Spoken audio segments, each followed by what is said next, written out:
హృతిక్ రోషన్ తో సిద్ధార్థ్ ఆనంద్ సినిమా తీశాడంటే next level అనుకోవాల్సిందే. హాలీవుడ్ రేంజ్ మేకింగ్ లో మతి పోగొట్టే ఈ దర్శకుడు ఈసారి చతికిల పడ్డాడా? ఫైటర్ మూవీని పాన్ ఇండియా లెవెల్లో రిలీజ్ చేయట్లేదని తెలుస్తోంది.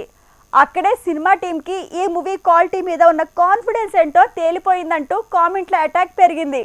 ఎందుకు? ఫైటర్ మూవీ పాన్ ఇండియా అన్నారు, కానీ హిందీ మార్కెట్ వరకే దీన్ని పరిమితం చేస్తున్నారట. అక్కడే ఈ సినిమా క్వాలిటీ, రీచబిలిటీ మీద ఫిల్మ్ మేకర్స్ కి నమ్మకం సన్నగిల్లిందా అంటూ కామెంట్స్ పెరిగాయి. బ్యాంగ్ బ్యాంగ్ వచ్చినప్పటి నుంచి ఈ కాంబినేషన్ సెన్సేషన్ క్రియేట్ చేస్తోంది.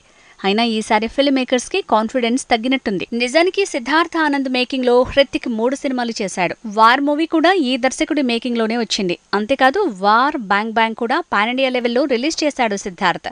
అలాంటిది ఎందుకని ఫైటర్ ని హిందీ వర్షన్ కి మాత్రమే పరిమితం చేశాడు అనే ప్రశ్నలు ఎదురవుతున్నాయి. సిద్ధార్థ్ ఆనంద్ మొన్న పఠాన్ తో 1000 కోట్ల వసూళ్లను రాబట్టాడు. అలా షారుఖ్ రీ ఎంట్రీకి తన 1000 కోట్ల మూవీ ప్యాట్ అయింది.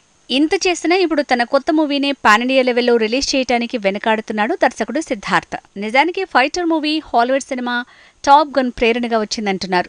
మొన్నటి ఆనంద్ వర్ధమాన్ సంఘటనే ప్రేరణగా ఈ సినిమా తీశారంటున్నారు. అలాంటప్పుడు ఫైటర్ ని సౌత్ లో కూడా రిలీజ్ చేస్తే రీచ్ ఉంటుంది. కానీ ఫిల్మ్ టీం టైం లేకో, డబ్బింగ్ చేయలేకో, కాదంటే కాన్ఫిడెన్స్ లేకో మొత్తానికి వెనకడుగు వేస్తోంది. ఫైటర్, బ్యాంగ్ బ్యాంగ్, వార్ అన్ని హాలీవుడ్ రేంజ్ మేకింగ్ స్టాండర్డ్స్ తో వచ్చినవి, వస్తున్నవి. కానీ ఎందుకనో ఫైటర్ మాత్రం సౌత్ లో రిలీజ్ అయ్యే అవకాశాలు లేవు.